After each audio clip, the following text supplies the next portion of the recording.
Hello, I'm the Nostalgia Critic. I remember it so you don't have to. A Warner Brothers anime film that isn't the Iron Giant? Pfft, sold!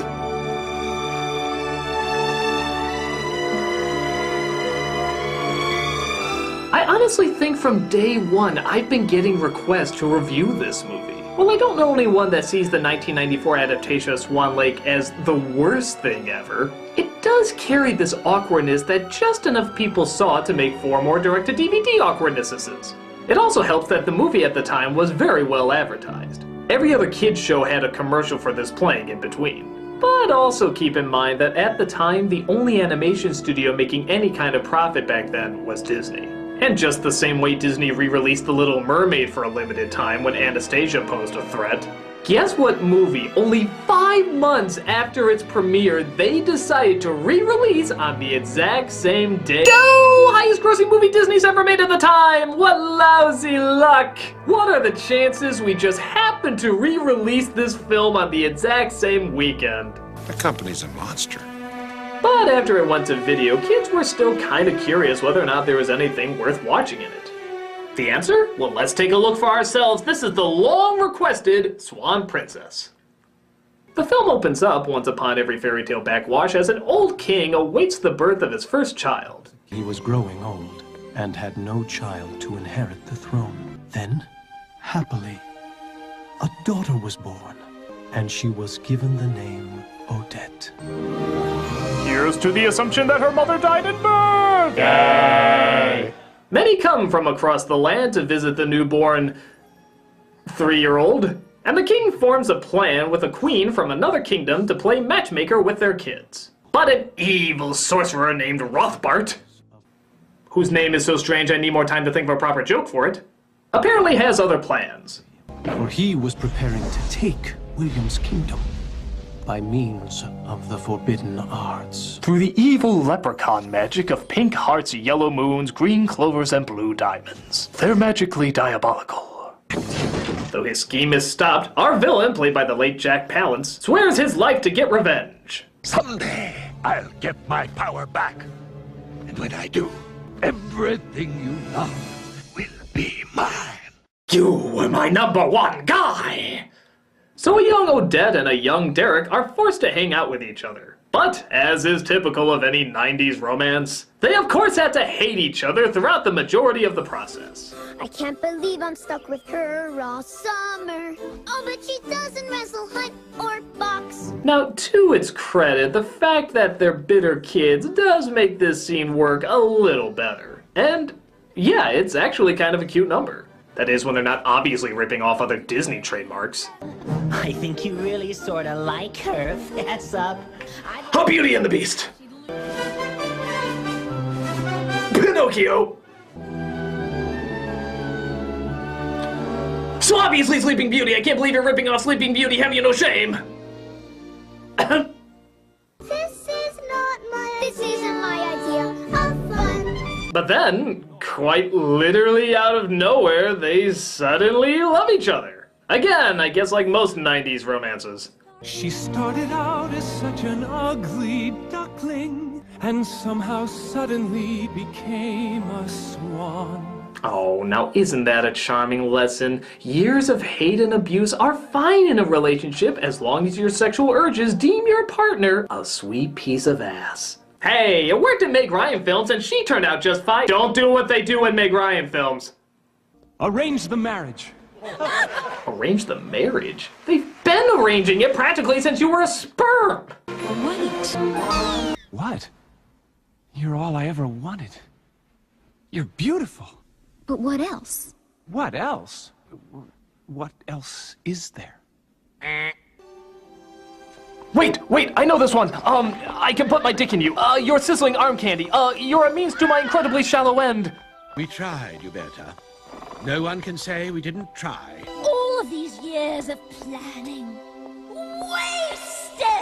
Yes, the parents should be very upset that a couple who hated each other yet were forced to be together still end up hating each other. Clearly, this is all the children's fault.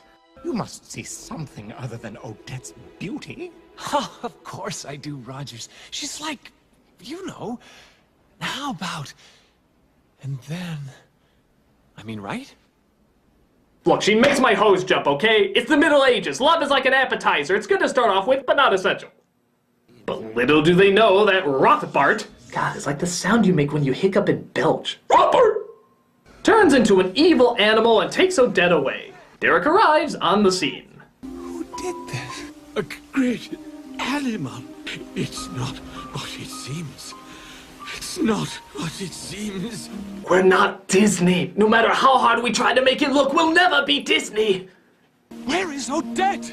Odette is Odette. Well, I know she's Odette, but that doesn't answer my question. Gone.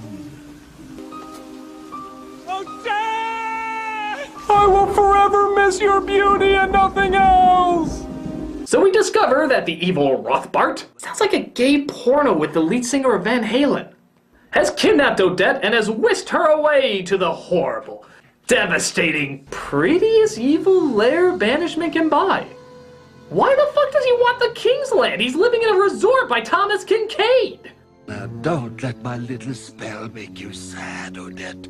It doesn't even last the whole day. So he turns her into a swan, but apparently the moonlight only on the lake can change her back to normal. He also reveals that the confession of one's true love is the only thing that'll stop the transformation. What I really want is your father's kingdom. Take it then. You have enough power. Once you steal something, you spend your whole life fighting to keep it. If I marry the only heir to the throne, we'll rule your father's kingdom together. Never. Where are you going? As soon as moonlight leaves the lake, you turn back into a swan. Oh. Oh. Wow. I mean, wow. You've been waiting over, what, 10 years to put this plan together, and that's your big magnum opus that you finally scrounged up? Alright, come in here. I'm sorry, it's just I need help to get this out as quickly as possible because there are just too damn many to go through. So, without further ado, everything wrong with this plan in under 40 seconds. Go! If she did agree, what's to stop her from changing her mind after the spell is broken? If Odette is a swan, what's to stop her from flying away and communicating with someone by writing in the sand? If he wants to marry her legally, why doesn't he just hypnotize her to say yes? The only thing to break the spell is the person confessing their love. Why? Seems counterproductive to the plan.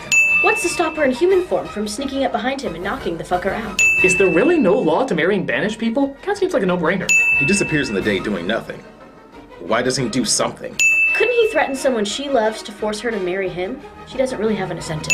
If he can change anyone to anything, why doesn't he change anyone to anything? He can make himself look like the king, he can make someone else look like Odette. There's a million other ways around this. Oh, that's it, but thank you guys so much. Now back to the closet until I need you again. No, but it smells like dead armpit in there. Go! Usually next time I have a Sam and Max joke. Never makes enough of those.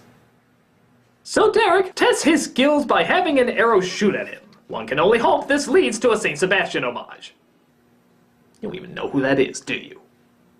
Don't go to Google, your soul knows the truth! No!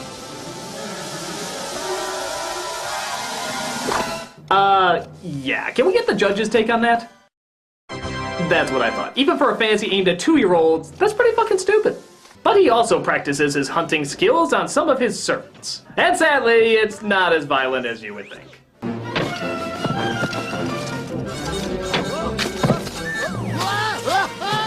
5 episodes of Animaniacs were given up to bring you this. Now we'll never see the episode where Pinky and the Brain kiss. Lord Rogers, I must object. We are musicians. We are a band, and not a band of animals. This masquerade is more than I can bear.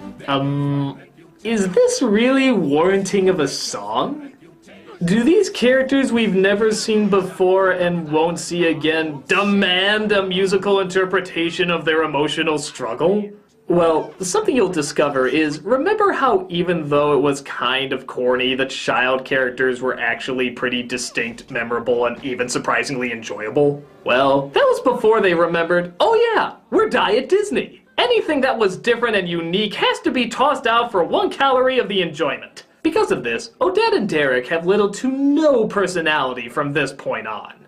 Yeah, see how expressive they are? See how funny they are? See how different from every other animated film out at the time they seem to be? Chuck it! Now watching our characters is like seeing an unsalted cracker propose to a sheet of sandpaper. Nothing stands out about them at all, and that somehow is supposed to make you care about them. So, to make up for how incredibly boring they are, they give all the colorful songs to hastily rush comic relief that serve little to no purpose in the story. Like the Coach Servant song. Girls would walk or run or even crawl. The women we know aren't gonna marry Derek, so there's no purpose to them at all song. Princesses on parade. And of course a song so desperate to be popular they named it after a dying 90s t-shirt franchise. No fear. Our backs are to the wall. No fear. Not that I'm complaining. Keep it alive, people. Keep it alive. That last song, by the way, is sung by Diet Disney Comic Relief as well. One is a frog voiced by John Cleese doing a god-awful Lumiere impression. Ha! What a love dance. I don't want these flowers. I must have those. I don't know. I like his other French take better. I fart in your general direction. Your mother was a hamster and your father smelt of elderberries. Now go away or I shall taunt you a second time. And an upbeat old turtle voiced by... Why don't you just give her these flowers? These are pretty. Oh god, shit, are you serious? Stephen Wright? Friends call me Speed. Ready for action, sir. Hey, better. Have a nice flight. Okay, you dumbasses that put a Brit as a Frenchman. I'm not against this guy as an actor at all. Far from it. I'm sure he can be great. But you have to put a fitting voice with a fitting character. The turtle is usually smiling, always getting involved, and feels a constant need to help people. Would you choose this guy for that? She said if you could know how and when you were gonna die, would you want to know? I said no. She said forget it then. He's the only actor who can completely not try for a role and you would never know the difference. Unless your character is called Depressy Duck or Suicidal Salamander, it's not gonna work! I can only kiss the man I love. And then he must make a vow of everlasting love. I know. And prove it to the world. Prove it to the world? Wow, that's a pretty egotistical spell you got there. Don't a lot of Hollywood couples try that and it doesn't usually turn out very good for them? Derek, you and I were meant to be. But hey, that would be indicating that this movie knows nothing about real love. And hell, we all know that's not true. Take this scene where our couple sings about how much they love one another, even though they left on bad terms, called off a wedding. 90% of what we saw then convinces us why they shouldn't be together, and absolutely nothing about them has changed at all. True love? Yeah, there's nothing in this movie outside of one look where they ever share any chemistry. Remember when Odette wants Derek to say something else he likes about her aside from her beauty? Is beauty all that matters to you? What else is there? No, the more I think about it, I'm siding with him. What else is there? Nothing stands out about you two that makes you interesting at all. If this movie can't explain what else about them is supposed to be unique, why should the characters? Disney developed more on-screen charisma with characters that you only knew for a few days. You guys had a fucking childhood to develop their romance and you still ended up botching it. How is that possible? I'll never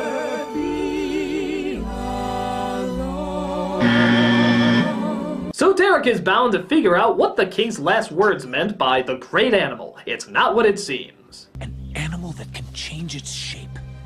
A harmless creature approaches. Then, suddenly, it's too late. You mean it could be anything? Anything. Okay, I guess that's a clue, but what are you gonna do about it? Oh, you know the great animal when you see it. I'll know. That's right! They go around to random animals, any fucking random animals, and just start shooting at them. Heck, he even goes after Odette, trying to avenge Odette! A swan. Of course. This one's for Odette. What the fuck is wrong with these people? This is both stupid and insane! Even the McCarthy trials weren't quite this ludicrous! Mr. Rooster, are you the great animal? No. Yes, you are. Miss Kitty, are you the great animal? Yes? Nice try. Mr. Mole, are you the great animal? Animal always great! Wrong answer. Mr. Worm, are you the great animal? Well, my friends always call me great. Whatever, take this. Huh, it'll take more than that ought to do it. I mean, do they have any brain cells in them? Any logical thinking? I mean, it makes no fucking sense. Anyone could be the great animal. I could be the great animal. It's you, you fucking maniac! Hey, put the safety on that thing! I'm sorry, we gotta take a break. We'll be right back. You're just looking for an excuse to shoot things! You're like the NRA! Ah!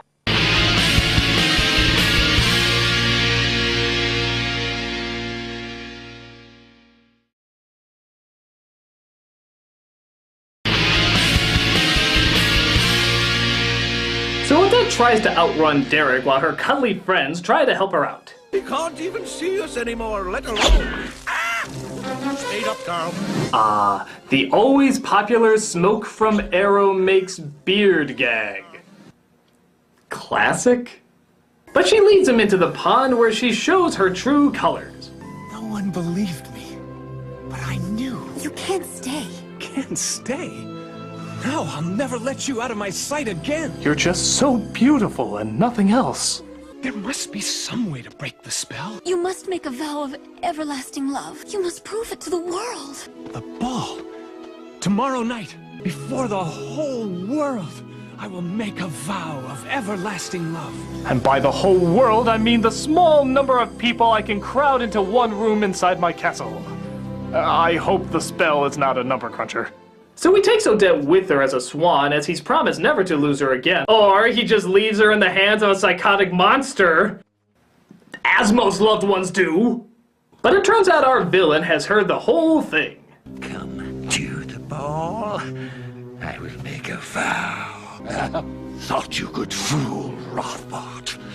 Did you? Why can't you just get Stockholm Syndrome like everyone else I brought here? I had the turtle ready to marry me in a week. So he develops a new plan. Now he's gonna change his helper into Odette and have her go in her place, which was, what, plan number 5 we discussed earlier? And he announces this, of course, in song. Up till now, I pull my punches. I intend to eat their lunches. My God, there's nothing more terrifying than a tap-dancing sorcerer who plans on eating people's lunches. This diabolical baddie has entered the realms of rude. Rude! Bad guy, I was born to be.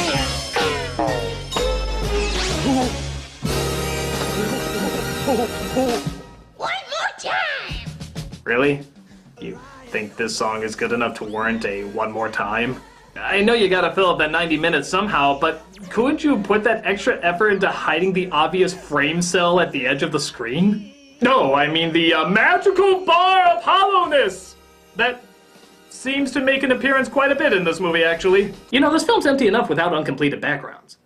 So while the queen prepares the ball to match up Derek with another princess, Derek prepares to use the ball as a chance to confess his love. But everything, apparently, needs to be quite specific. I don't want red roses. I want white. Like a swan. Would you feed this to a swan? Take it back. No, Rogers, hold it. Tonight, the music must be played soft and graceful. Like a swan. These bowls, they must be made bigger so people can dip their heads in them while eating. Like a swan. These floors, they must be prepared for people to shit all over them whenever they please. Like a swan. These clothes, we must find something more fitting, like... No, that's just stupid. So Odette is locked away by Rothbart. Sounds like an IRA plan involving the Simpsons. While an imposter goes in her place. Oh, I was so worried. I almost thought... Nothing could keep me away.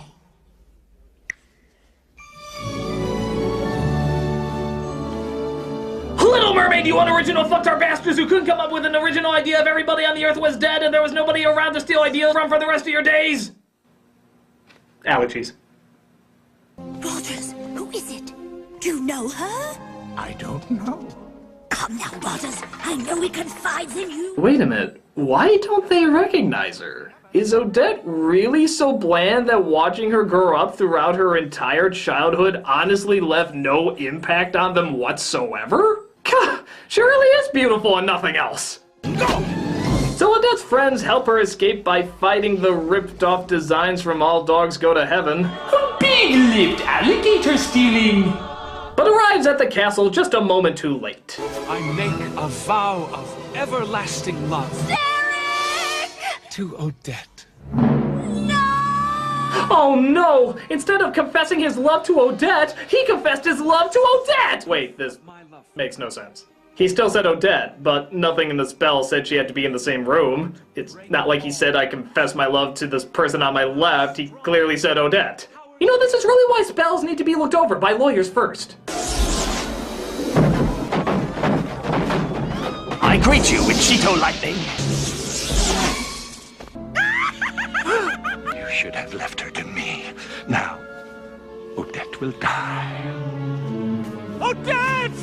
Wait, why will Odette die? Okay, even if she did, doesn't he still need to marry her? Was that the whole idea behind the plan to begin with? How is he gonna rule the land if he still has no position? Look, I know I shouldn't nitpick in a fairy tale, because it's a fairy tale and that's just stupid, but half the dialogue in this is about how the ownership of this kingdom works. He was sad, for he had no child to inherit the throne. We'll join our lands if this arrangement clicks. If I marry the only heir, we'll rule your father's kingdom together, legally. I'm only putting so much damn focus on it because they put so much damn focus on it. Fuck these guys, the politics of Game of Thrones is easier to follow than this. I love you, Derek. Odette! I can't lose your beauty and nothing else. Odette! I made the vow for her. Do you hear? I make my Napoleon Dynamite face in your honor. Idiot! Don't let her die. Only if you defeat me.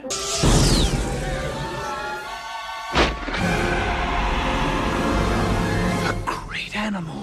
My god, the king was right. The great animal wasn't at all what it seemed. It was an evil creature of darkness who consumed anything that was in its way. Actually, that is exactly what it would seem. You were chasing a mouse. A fucking mouse. Curse, overused, non-specifically vague dying words! Good lord, I'm shocked that all my years of shooting people in bunny outfits has in no way prepared me for this. But Diet LeFou comes in, they pull that arrow bullshit again, and the entire climax is only under 2 minutes long. I guess I shouldn't be complaining, it is mercifully short, but... yeah, fuck it, I'm not complaining. It's mercifully short. That, of course, somehow breaks the spell. They get married the next day because obviously they've learned so much more about each other, and the future sequels fly overhead. The prince wants a fight in Air Force, and it's my job to get you birds in shape. Now, which one of you will be hand-drawn straight to DVD, and which one of you will be computer-generated straight to DVD? Well, I'm ready, Odette. Voila! I've got some schmoozing to do.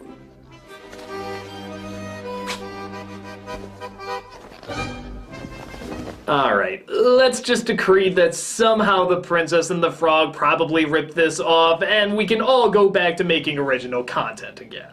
Okay? Okay? Because there's not much more of this Diet Disney I can take! This film feels like the movie that Enchanted was satirizing in the first third. It doesn't feel like someone wanted to tell a story out of passion. It feels like it was told because someone else was making money with this other formula, and now they're gonna try that formula. The leads are a bore, the comedy's weak, the animation is much better at being wild and energized rather than soothing and romantic. But even then, a lot of the timing and characters are so poorly executed that even that doesn't hold much water. The only thing close to enjoyable is that opening number. Heck, if the movie was just about these kids growing up, I think we might have had a stronger movie. But as is, it's phoned in, unimaginative, and just a dull waste. I can tell you right now, that is the last time I ever subject myself to Diet Disney. I'm the nostalgia critic, I remember it, so you don't have to.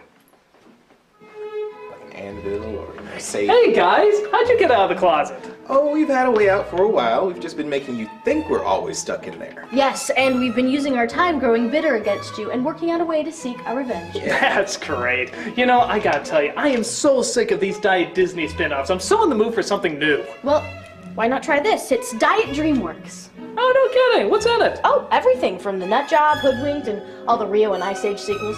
God, that's twice now I've been so mean to Blue Sky Studios. I should probably stop if they ever made something good. Well, if you need more variety, you can always try Diet Pixar. Oh, no shit. And what's in that one? Well, it's a very simple recipe. It's all the Pixar sequels, excluding Toy Story, of course. Of course. I mean, every diet product gets lucky and has some substance every once in a while. Oh, and here's one you can use in your next review. Seuss Zero. Oh, hey, I love Dr. Seuss. No, Critic, this is Seuss Zero. It doesn't have any of the Dr. Seuss genius in it at all. Wow, that would be great for a review. But, what's in it? And why is it all orange?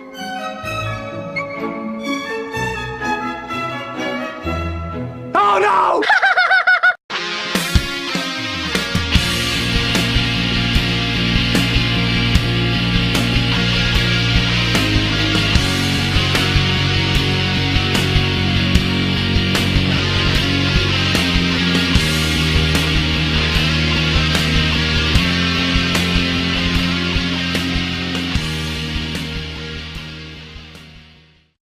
Would you feed this to a swan?